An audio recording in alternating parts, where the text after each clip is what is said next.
Welcome to Pindar Poetry. We hope you learned something new. You start by signing in and confirming permissions. This gets you into the Edge gallery quickly.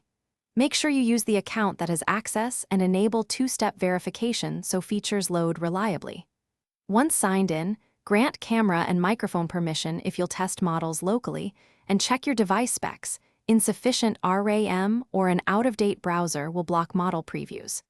After those checks, open the Edge gallery and choose the Gallery section to begin importing or previewing AI assets.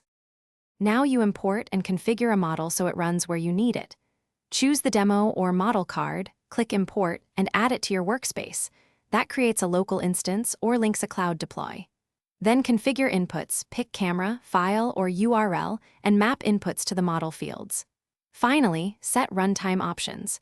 Choose CPU versus GPU, adjust batch size for throughput, and set latency targets to balance speed and accuracy before launching the preview. You finish by running the preview and validating results with real test inputs. Watch the log stream and compare outputs to expected cases. If performance lags, tweak batch size, lower input resolution, or switch accelerators to reduce latency.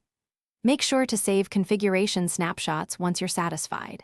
If something breaks, check the developer console for errors, verify permissions, and confirm network or firewall rules aren't blocking model assets. This single troubleshooting tip. Thanks for watching. Consider subscribing if we helped you.